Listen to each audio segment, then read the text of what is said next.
The tragedy of Nigeria began in 1986 when we did the structural adjustment program.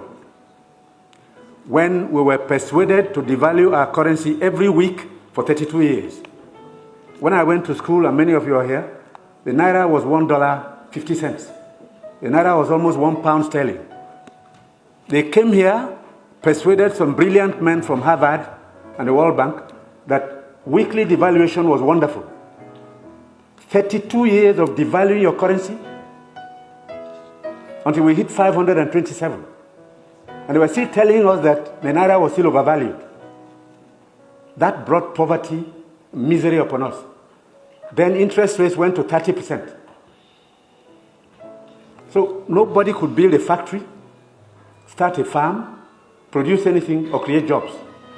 Because every time you bring in a shipload of rice, you also bring in a shipload of unemployment. Because you are transferring your wealth to sustain other economies. Somehow, Nigerians didn't notice it. So we became a nation of importers. Toothpicks. Each year it cost us $18 million. Importing toothpicks. Tomato paste, $400 million. So you talked about tomatoes now.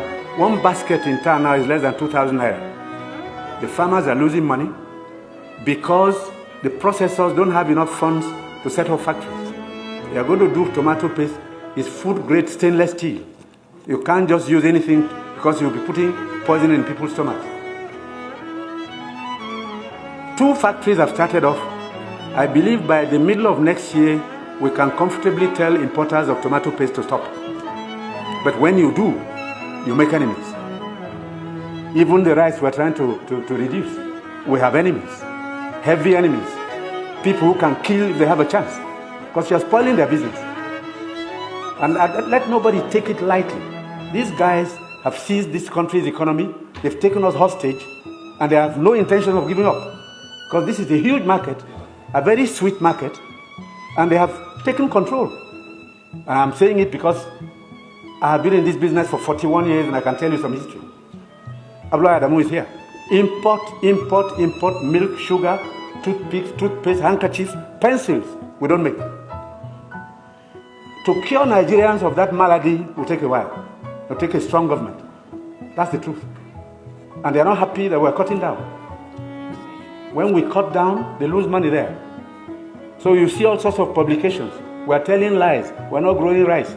We're trying to demoralize the local farmers and make sure that the economy fails. That's the story of imports. Now, I read a story recently in the newspapers. The French ambassador, the champagne ambassador in Nigeria, gave an article to The Guardian. He said Nigerians love life. We are the biggest consumers of champagne on planet Earth, more than the French who make it.